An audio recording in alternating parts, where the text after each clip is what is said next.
और स्विच करने की आपकी स्ट्रैटेजी, ये तमाम सवाल जानेंगे आज के हमारे शो में। हमारे साथ है वाइज इन्वेस्ट के सीईओ हेमंत रस्तगी और mutual fund expert Vishwajeet Parashar भी इस वक्त हमारे साथ हैं। सबसे पहले चलते हैं हेमंत सर के पास। हेमंत सर, मुझे एक बात बताइए, कैसे पहचाने कि पोर्टफोलियो में कुछ हिस्सा ऐसा है जहां पर डेड मनी पड़ी हुई है, और अगर पहचान लिया तो फिर इसके बाद क्या करना है? जी स्मिता, देखिए आपके जो सवाल है इसके दोनों पहलू बहुत इंपॉर्टेंट है। पहली बात तो जो डेड मनी है वो क्या होती है, और दूसरी बात उसको पहचाने कैसे। देखिए डेड मनी जब हम बात करते हैं हमारे पोर्टफोलियो में, तो हम उन इन्वेस्टमेंट्स की बात कर रहे हैं, और जैसा आपने शुरुआत में भी कहा कि वो ऐसी इन्वेस्टमेंट है जिसने काफी समय से आपको कोई रिटर्न नहीं दिया, राइट। अब ये बिल्कुल पॉसिबल है कि इन्होंने कोई शायद नेगेटिव रिटर्न ना दिया हो, बट ये वो इन्वेस्टमेंट है जिन्होंने या तो बहुत कम रिटर्न दिया या बिल्कुल भी रिटर्न नहीं दिया। अब इसका मतलब यह कि आपको नुकसान नहीं हुआ लिटरली जो आप देखते हैं अपने पोर्टफोलियो में, लेकिन इसका मतलब ये नहीं कि इसने किसी तरीके से आपको नुकसान नहीं पहुंचाया है। देखिए इन्वेस्टमेंट के अंदर एक होता है अपॉर्चुनिटी कॉस्ट, यानी जब आपका सालों साल पैसा एक ऐसे फंड में रखा हुआ है जिसने कोई आपको रिटर्न नहीं दिया, जबकि ऐसे हो सकता है कि बाजार में ऐसे बहुत सारे मौके हों जहां पे दूसरे जो फंड्स हैं उन्होंने काफी अच्छा परफॉर्म किया है, तो कहीं ना कहीं हमें ये समझने की जरूरत है कि आपके पोर्टफोलियो में जब आप किसी रिटर्न को देखते हैं या थोड़ा सा नेगेटिव है या बहुत ही लो रिटर्न है, और आपको लगता है ठीक है जब तक मेरा मूल पैसा कुछ फर्क नहीं पड़ रहा तो मैं उसको छोड़ देता हूं, लेकिन सच्चाई ये है कि आपको नुकसान होता है, क्योंकि वहां पे जो अपॉर्चुनिटी कॉस्ट है उसका आपको नुकसान होता है। पहली बात तो ये। दूसरी बात ये कि हम इसको पहचाने कैसे। देखिए ये बहुत ही इंपॉर्टेंट एस्पेक्ट है समझना कि जब हम बात करते हैं डेड मनी की, तो हर अंडर परफॉर्मिंग फंड या हर ऐसा फंड जिसने कुछ समय आपको रिटर्न ना दिया हो वो डेड मनी नहीं होती है। देखिए क्या होता है कि मान लीजिए आपने किसी पर्टिकुलर सेगमेंट में इन्वेस्ट किया, आपके पोर्टफोलियो में लार्ज कैप फंड हो सकते हैं, मिड कैप फंड हो सकते हैं, स्मॉल कैप फंड हो सकते हैं। अब मान लीजिए आप लार्ज कैप फंड में हैं, अगर आप जैसा आप देखें अभी तो लार्ज कैप ने काफी मिड कैप और स्मॉल कैप के मुकाबले में अंडर परफॉर्म किया है। तो जब मैं अगर किसी लार्ज कैप फंड में हूं और मुझे रिटर्न बहुत ही लो रिटर्न मिल रहा है, तो इसका मतलब वो नहीं है कि वो डेड मनी है, क्योंकि उस सेगमेंट ने ही परफॉर्म नहीं किया। अब इसका मतलब ये नहीं कि मैं अपने फंड में कोई भी लार्ज कैप फंड नहीं रखूंगा। लार्ज कैप फंड मेरी इक्विटी के अंदर कुछ स्टेबिलिटी रखने के लिए या ऐसी कंपनियों में, दिग्गज कंपनियों में इन्वेस्ट करने के लिए बहुत ही जरूरी है। दूसरी बात, अच्छे से अच्छे फंड मैनेजर जो हैं उनकी फिलॉसफी कुछ समय हो सकता है काम ना करे। वो क्यों नहीं करती है काम? कि उनका कोई जो एलोकेशन है किसी सेगमेंट में या सेक्टर में, मार्केट के अंदर सेक्टर रोटेशन होता है। तो इसका मतलब ये नहीं कि इस फंड ने अगर कुछ समय, जिसका पास्ट ट्रैक रिकॉर्ड काफी अच्छा है, और मान लीजिए कुछ क्वार्टर उसने अच्छा परफॉर्म नहीं किया, तो वो डेड मनी होगी। वो डेफिनेटली डेड मनी नहीं है। तो जहां एक तरफ आपको ये ध्यान रखना है कि ऐसे फंड आपके पोर्टफोलियो में ना हो जो काफी लंबे समय तक आपको कुछ रिटर्न नहीं दे रहे। At the same time her fund, जैसे मैंने कहा, जो कुछ समय तक अंडर परफॉर्म कर रहा है उसको आप डेड मनी समझ के अपने पोर्टफोलियो से मत निकालिए। तो बहुत ही फाइन बैलेंस रखने की जरूरत है। जैसा मैंने कहा, बहुत ही पैनी नजर आपको इन फंड्स के ऊपर रखनी है। बट यस, को जो फंड एक बार ये प्रूव हो गया कि ओवर द लॉन्गर टर्म, मान लीजिए 6 क्वार्टर हो गए, 8 क्वार्टर हो गए, वो फंड परफॉर्म नहीं कर रहा है, और उसी कैटेगरी के जो दूसरे फंड है वो अच्छा परफॉर्म कर रहा है, तो वो आपके पोर्टफोलियो में डेफिनेटली नहीं होना चाहिए। उसको डेफिनेटली हम मान के चलेंगे कि वो डेड मनी फंड। बिल्कुल। अच्छा, आपने अच्छा किया कि इसको क्लियर कर दिया, क्योंकि जब ये डेड मनी और ऐसे आपके अंडर परफॉर्म करने वाले फंड्स की बात आई, तो मेरे जहन में भी, आप सोचिए, मेरे जहन में भी सबसे पहले लार्ज कैप में पड़े हुए पैसे आए तो, क्योंकि जिस तरीके का परफॉर्मेंस रहा है पिछले कुछ दिनों से लार्ज कैप का। लेकिन हाँ, आपने बहुत अच्छे से क्लियर किया कि कुछ दिनों का परफॉर्मेंस देकर हम उसको डेड मनी नहीं मान सकते। तो फिर कितने दिनों का परफॉर्मेंस इसमें ऐड होना चाहिए विश्वजीत जी, और किस तरीके के फंड्स वो होते हैं जहां पैसा सच में पड़ा पड़ा आपका डेड मनी हो जाता है? पराशर जी।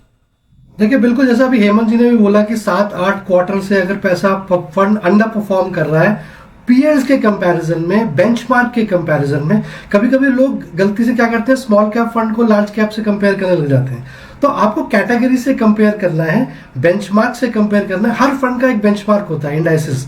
अगर उससे लगातार 8-10, 2 साल 3 साल हम देखते आ रहे हैं कि अंडर परफॉर्म कर रहा है, चाहे बहुत अच्छा फंड मैनेजर है, चाहे बहुत बड़ी एएमसी है, तो समय है बिल्कुल आपको अपने पोर्टफोलियो रिव्यू करने का।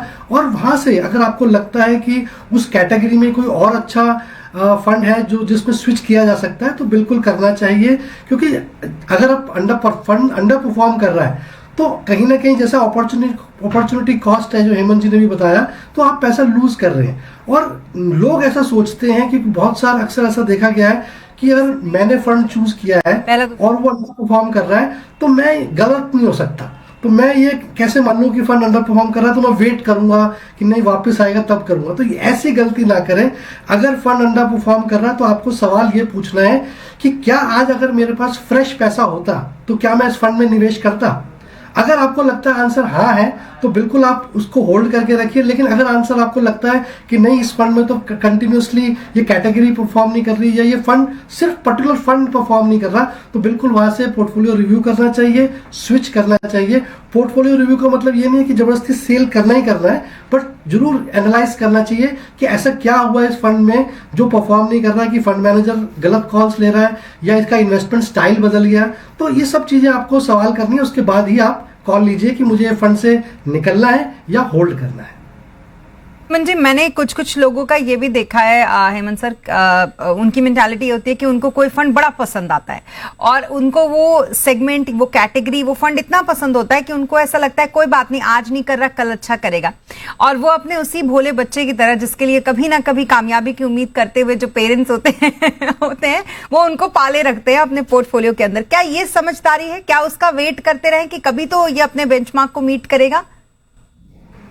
नहीं स्मिता, देखिए जैसे हमने शुरुआत में भी कहा कि ये बिल्कुल पॉसिबल है कि आपका जो फंड अंडर परफॉर्म कर रहा है उसका कोई कारण हो। पहली बात तो ये है कि जो भी फंड जो हम डेड मनी की बात कर रहे हैं उसको समझने के लिए ये समझना जरूरी है कि ये फंड अच्छा कर क्यों नहीं रहा।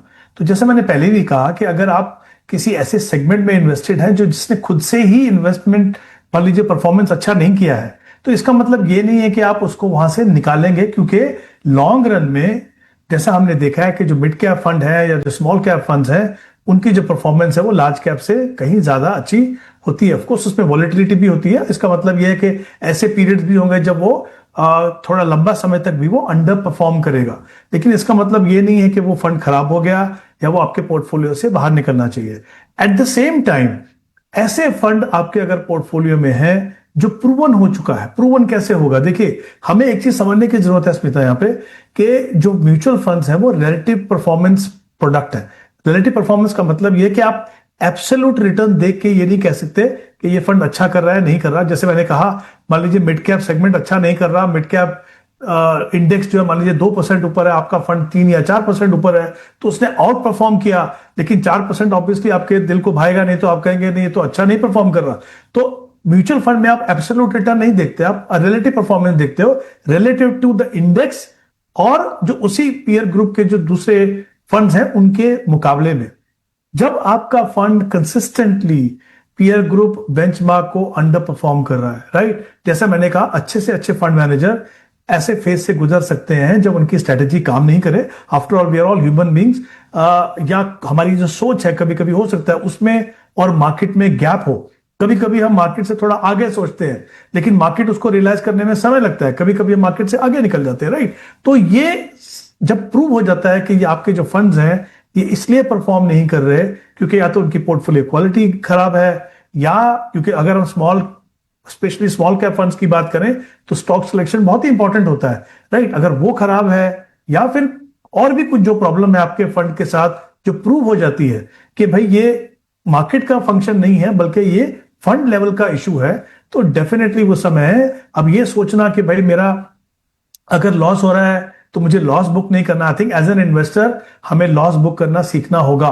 कि कभी कभी कुछ डिसीजंस गलत हो जाते हैं, कभी कभी कोई डिसीजन आपके फेवर में काम नहीं करते हैं, तो आप वहां से निकलिए, क्योंकि जैसा मैंने पहले भी कहा सबसे इंपॉर्टेंट चीज होती है अपॉर्चुनिटी कॉस्ट।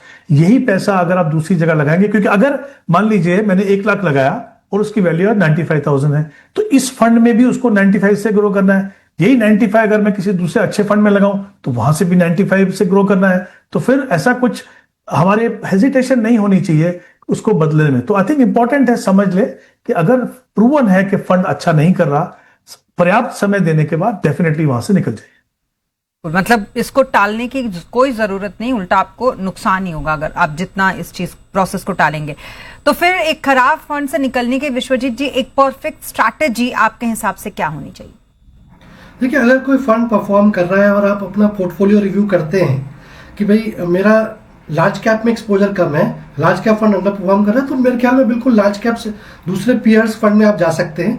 वहीं अगर आपको लगता है कि ये फंड मैंने थीमेटिक फंड लिया था और अब वो थीम चल नहीं रही है, तो वहां से आप टैक्टिकल कॉल थी तो वहां से आप निकल के किसी और टैक्टिकल या किसी और थीम में जा सकते हैं। तो आपको अपने पोर्टफोलियो रिव्यू करना है, अपने रिस्क प्रोफाइल के हिसाब से ही स्विच करना है, किस और फंड में जाना है। अगर ये फंड नहीं परफॉर्म करता है तो बिल्कुल उसमें स्टिक रहने की जरूरत नहीं है। जो भोला बच्चा था वो तो आपका अपना है, लेकिन आप फंड को चेंज कर सकते हो, ये आपके हाथ में है। आप इक्विटी में ही निवेशित है, इसमें कोई कंपाउंडिंग आपकी कम नहीं हो रही है।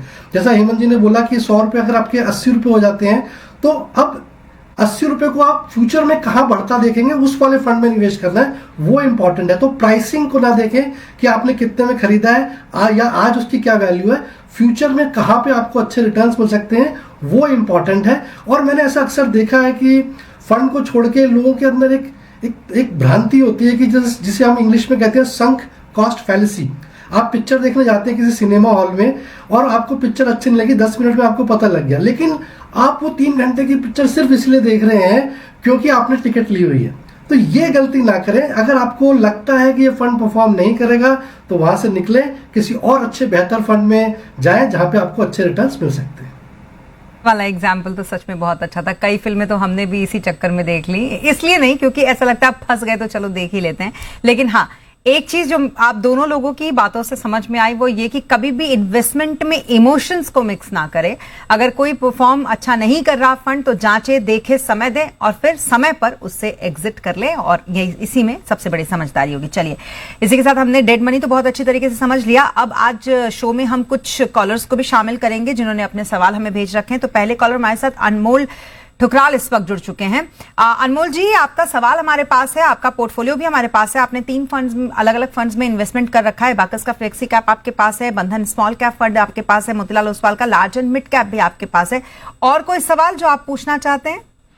मैम, मुझे फंड लगाना थे मैम, और तो मैं कैसे लगाऊं, मुझे ये स्ट्रेटेजी समझ नहीं आ रही।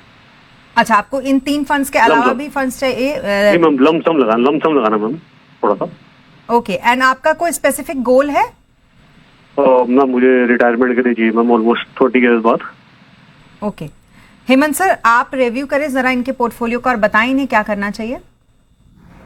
जिस्मिता, आई थिंक मुझे एक ही सवाल पूछना था जो उन्होंने बता दिया कि उनका जो टाइम होराइजन काफी लंबा है क्योंकि वो रिटायरमेंट की बात कर रहे हैं। हाँ। जो मिसिंग था इन्फॉर्मेशन उनका वो ये था कि वे कितने लंबे समय के लिए इन्वेस्ट कर रहे हैं, क्योंकि जब आप एक ऑल इक्विटी पोर्टफोलियो बनाते हैं तो बहुत इंपॉर्टेंट है ये जानना कि आपके पास समय कितना है। तो दूसरी बात सबसे इंपॉर्टेंट होती है कि आप एक डिसिप्लिन तरीके से इन्वेस्ट कर रहे हो कि नहीं। तो यहाँ पे हम देख सकते हैं कि अनमोल जो है वो पैसा एसआईपी के द्वारा इन्वेस्ट कर रहे हैं। तो एक तो लंबा समय, दूसरी बात आप जो है डिसिप्लिन अप्रोच एसआईपी के थ्रू आप उसको फॉलो कर रहे हैं। तो आई थिंक स्ट्रैटेजी के पॉइंट ऑफ व्यू से बिल्कुल सही है। दूसरा इंपॉर्टेंट चीज होती है कि आप जब एक इक्विटी में आते हैं, equity as an asset class जैसा हम जानते हैं एग्रेसिव है, तो बहुत ही इंपॉर्टेंट है कि शुरुआत में एटलीस्ट आप एक वेल डाइवर्सिफाइड पोर्टफोलियो बनाए जो उन्होंने बनाया है। अगर हम कैटेगरी में देखें तो इनके पास एक फ्लेक्सी कैप फंड है, एक स्मॉल कैप फंड है और एक large and mid cap fund है। तो आई थिंक तीनों सेगमेंट का जो एक्सपोजर होना चाहिए वो इनके पास है। और इनफैक्ट मैं ये कहूंगा कि कैटेगरी के साथ साथ जो इन्होंने फंड चुने हैं तीनों, एबेकस फ्लेक्सी कैप, बंधन स्मॉल कैप और Motilal Oswal large and mid, तीनों अपनी कैटेगरी के बेहतरीन फंड है। तो फंड सिलेक्शन बिल्कुल सही है, कैटेगरी जिस तरह से होनी चाहिए वही वो है इनके पास।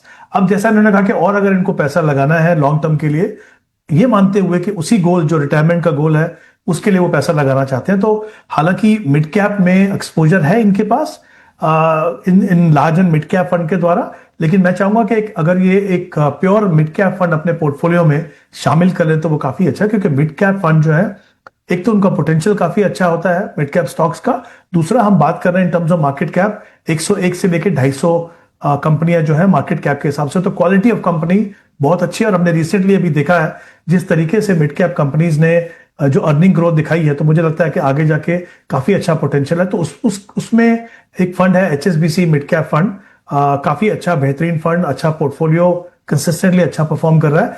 वो अगर आप एडिशनल पैसा लगाना चाहते हैं तो मुझे लगता है प्योर मिड कैप फंड अपने पोर्टफोलियो में रखे और वो आई थिंक उससे मोर और लेस मैं कह सकता हूं कि आपके पोर्टफोलियो की जो कंपोजिशन है वो कंप्लीट होगी।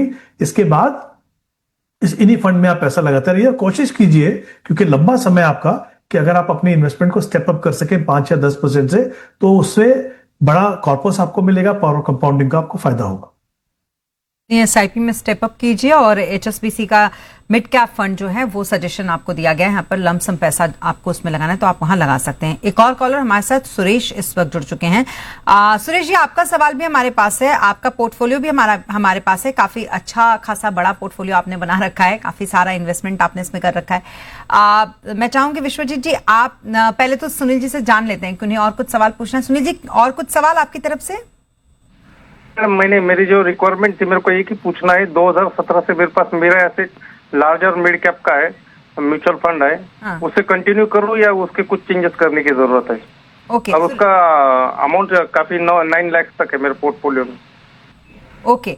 और आपने सुरेश जी यहाँ पर 11 साल में 4 करोड़ के कॉर्पस का टारगेट रखा है। ये क्या आपका रिटायरमेंट का टारगेट है? रिटायरमेंट। अच्छा, पराशर जी, क्या करना चाहिए इनको? बिल्कुल, देखिए सुरेश जी, आपका पोर्टफोलियो काफ़ी वेल डाइवर्सिफाइड है। सारे तरीके के फंड्स हैं, large cap, mid cap, small cap, और सारी अच्छी एएमसीज भी आपने चुनिंदा रखी हुई हैं।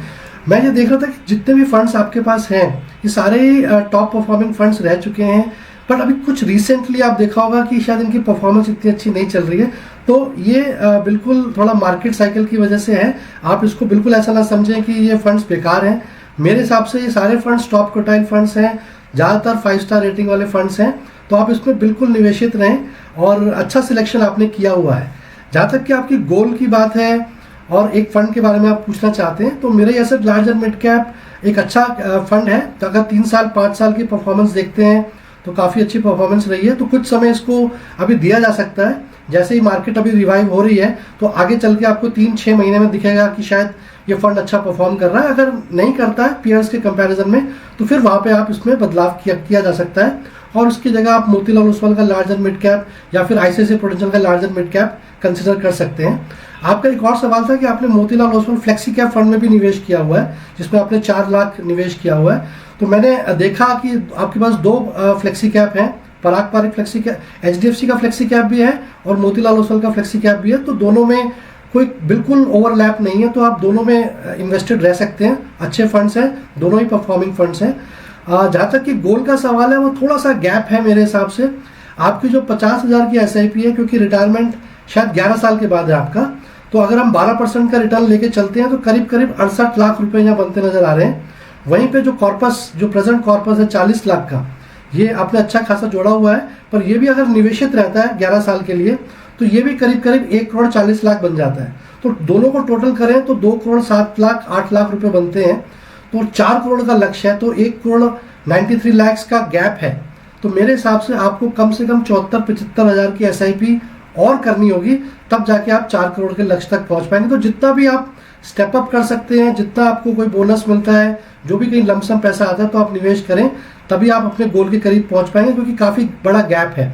जहाँ तक कि फंड्स का सवाल है, काफी अच्छे हैं, निवेशित रहें और मेरे हिसाब से कोई चेंज करने की जरूरत नहीं। चलिए, बहुत बढ़िया। तो ये तो रहे 2 यहाँ पर कॉलर्स के सवाल। अब रुकेंगे एक छोटे से ब्रेक के लिए। ब्रेक के बाद कुछ और सवाल जिनके जानेंगे एक्सपर्ट से जवाब, जल्द होंगे हाजिर।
अब ब्रेक के बाद एक बार फिर आपका स्वागत है मनी गुरु में। अब हम कुछ सवालों को कर रहे हैं आज शो में शामिल। तो एक और सवाल जो हमें एसएमएस के जरिए, मेल के जरिए जो हमें आया है, कमलेश कुमार जी का ये सवाल है। हेमंत जी, मैं चाहूंगी आप इस सवाल पर गौर फरमाएं। 38 साल इनकी उम्र है और मौजूदा निवेश इनका 14,000 की एसआईपी भी कर रखी है, 13,000 एनपीएस में भी डालते हैं। पोर्टफोलियो वैल्यू इनकी लगभग 3,58,000 यानी कि 3.5 लाख के आसपास बन चुकी है। 20 साल तक निवेश का टारगेट रखा है। रिटायरमेंट के लिए 2 करोड़ का टारगेट इन्होंने अपने लिए फिक्स कर रखा है। बहुत सारे फंड्स हैं सर जिसमें इन्होंने इन्वेस्टमेंट कर रखा है। मैं चाहूंगी एक बार आप पोर्टफोलियो स्क्रीन पर दिखा दें। क्या करना चाहिए सर इनको अपने इन्वेस्टमेंट के साथ? जी स्मिता, देखिए सबसे पहले देखते हैं कि इनका जो लक्ष्य है वो पूरा होगा कि नहीं। जैसा आपने बताया कि उनके पास 3,58,000 का पोर्टफोलियो ऑलरेडी बना हुआ है, 14,000 की एसआईपी कर रहे हैं इक्विटी फंड्स में और 13,000 आई थिंक इन्वेस्ट कर रहे हैं वो एनपीएस के अंदर। तो अगर हम इन कुल मिला के इनकी इन्वेस्टमेंट को देखें और अगर मैं म्यूचुअल फंड में मान लीजिए 12% का रिटर्न मानूं और एनपीएस में 10 या 11% का रिटर्न मान के चलूं, तो उनका जो कॉर्पस है, जो टारगेट है 2 करोड़ का, वो पूरा होगा।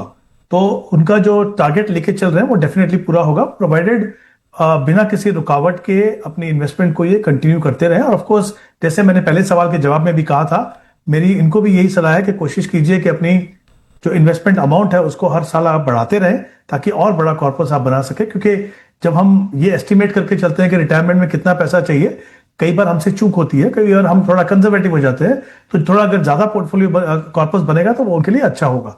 अब प्रॉब्लम क्या है कि इनके पास 14,000 की जो एसआईपी है उसमें 9 फंड्स हैं, तो उसमें कुछ अंडर परफॉर्मिंग फंड भी है। तो मुझे लगता है कि इसको थोड़ा कंसोलिडेट करते हैं ताकि फंड थोड़े कम हो, अच्छे परफॉर्मिंग फंड हो और परफॉर्मेंस भी सुधर सके। तो एग्जिस्टिंग फंड्स में से 4 फंड में वो रह सकते हैं। एचडीएफसी मिड कैप जहां पे वो 3,000 इन्वेस्ट कर रहे हैं उसको कंटिन्यू करते रहे। बंधन स्मॉल कैप में वो 2,000 कर रहे हैं, मैं चाहूंगा कि उसको बढ़ा के वो 3,000 कर लें। आईसीआईसीआई 100 जो नेस्डेक फंड है उसमें वो 2,000 इन्वेस्ट कर रहे हैं, वो कंटिन्यू करते रहे। यहाँ पे एक इंटरनेशनल, एक ग्लोबल एक्सपोजर है उनके पास, वो डेफिनेटली होना चाहिए। और व्हाइट ओक का जो मल्टी एसेट फंड है उसमें वो 1,000 इन्वेस्ट कर रहे हैं, मैं चाहूंगा कि उसको बढ़ा के वो 3,000 कर ले।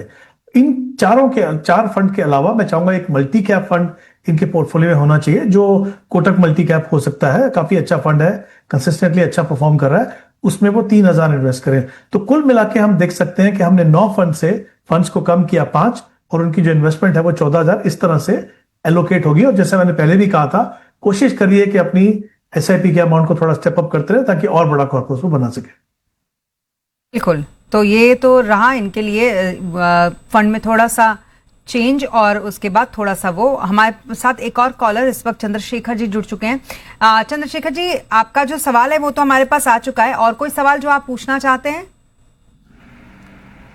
अच्छा, चंद्रशेखर जी हमारे साथ इस वक्त फोन लाइन पे नहीं जुड़ पा रहे हैं, तो चलिए चंद्रशेखर जी का सवाल मैं पढ़ के आपको बता देती हूँ। सर विश्वजीत जी 38 साल के हैं, ये 30,000 की एसआईपी इन्होंने कर रखी है और लगभग 6.5 लाख से ज्यादा का इनका पोर्टफोलियो का वैल्यू हो चुका है। 20 साल तक ये निवेश करेंगे, इनका भी लॉन्ग टर्म का टारगेट है और काफी सारे फंड्स जिसमें इन्होंने इन्वेस्टमेंट कर रखा है। इन्हें क्या सजेशन रहेगा आपका?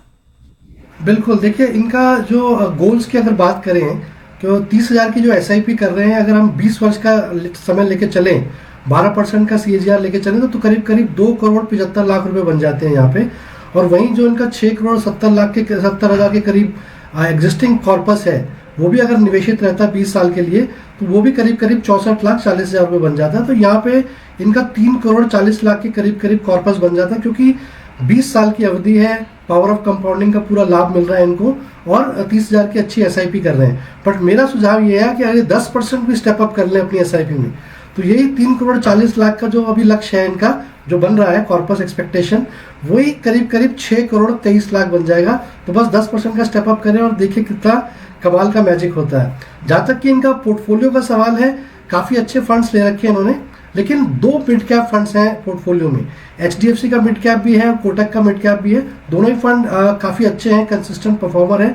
बट क्योंकि 20 साल की अवधि है तो मैं इनको रिकमेंड करूंगा कि एक मिड कैप फंड को स्टॉप करके ये एक नया स्मॉल कैप फंड में स्टार्ट कर दे, क्योंकि स्मॉल कैप फंड पोर्टफोलियो में नहीं है। तो उसके लिए ये चाहे तो निपॉन इंडिया का स्मॉल कैप कंसिडर कर सकते हैं, चाहे तो बंधन का स्मॉल कैप कंसिडर कर सकते हैं, चाहे तो इन्वेस्को इंडिया का स्मॉल कैप कंसिडर कर सकते हैं।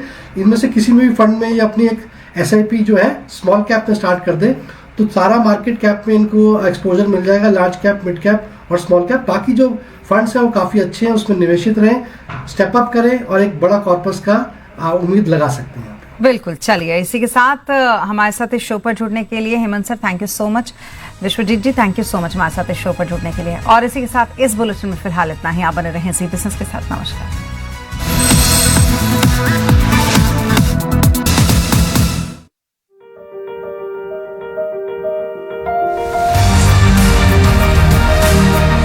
उन शेयर होल्डर्स को क्या सलाह देंगे जो 4 साल से LIC के साथ जुड़े हुए हैं और इंतजार कर रहे हैं कि हम भी बड़ा पैसा बनाएंगे? हमको लगता है इसका शेयर शायद 50% की आसपास का ट्रेडिंग हो रही है। हमारा अगर बाकी कंपनियों जैसे वैल्यूएशन हो सकता है तो इसका वैल्यू बहुत बढ़ना चाहिए, ये हमारा उम्मीद है। पहला NSE का IPO आ रहा है, आपकी बड़ी स्टेक, LIC को वो स्टेक फिलहाल बेचने का मन नहीं है। क्यों सर, कुछ बड़ा पैसा बनते हुए दिख रहा है LIC को NSE में? हमको पैसा लगाने की आवश्यकता ज्यादा है, तो हम सोचते हैं कि ये और भी आगे अगर इसका फ्यूचर भी अच्छा है तो तुरंत बेचने की जरूरत नहीं है। LIC अगले 5-7 साल में बड़ा क्या करने वाली है? जनजी और ये नए नौजवानों के लिए भी मनपसंद जो उनके लिए जो ज़्यादा बेनिफिट देने वाले प्रोडक्ट्स को हम लाने की कोशिश कर रहे हैं। कंपटीशन बहुत ज़्यादा है, स्पेशली प्राइवेट प्लेयर्स है। LIC का फोकस कहाँ है? हमारा पूरा फोकस ये रहेगा कि हमारा ग्रोथ एक सस्टेनेबल तरीके में और एक प्रॉफिटेबल तरीके में होना चाहिए। तो we will be focusing more on profitable and sustainable growth.